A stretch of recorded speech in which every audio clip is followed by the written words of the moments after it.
শুভ সকাল, নমস্কার বন্ধুরা, রাধে রাধে। আজকে আপনাদের সাথে শেয়ার করব নতুন একটা ভিডিও।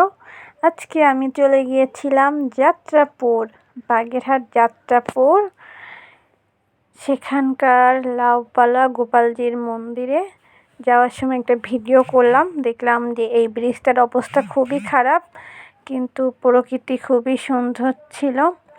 এই যে ব্রিজটা পরেই হচ্ছে লাউপালা গোপালজির মন্দির। সবাই একবার রাধে রাধে বলেন। আর এই হচ্ছে রথ, যার বয়স আনুমানিক 300 বছরেরও বেশি। আর এটি বাংলাদেশের দ্বিতীয় বৃহত্তম রথ।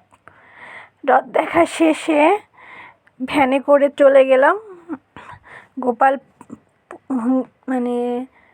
গোপাল বাড়িতে। গিয়ে দেখলাম যে এইখানে জগন্নাথ দেবকে বের করা হয়েছে, তাকে স্নান করানো হবে, 3 জনকে একসাথেই স্নান করানো হবে। এই হচ্ছে জগন্নাথ, বলরাম মুখোমুখি, মাঝখানে সুভদ্রা।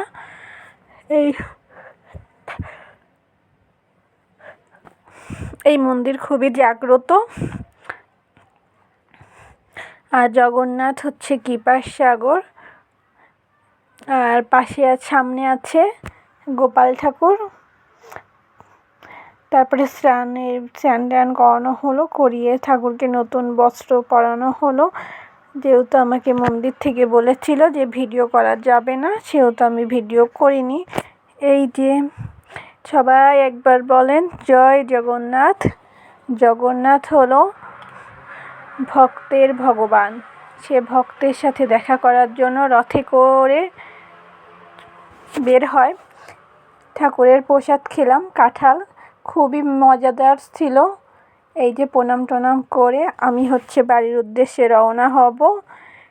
আপনাদের জন্য একটু ভিডিও করলাম, যাতে আপনারা এই মন্দিরে এসে জগন্নাথকে দর্শন করতে পারেন। এই হলো সেই কাঁঠাল প্রসাদ, আমি আমার মায়ের জন্য নিয়ে এলাম।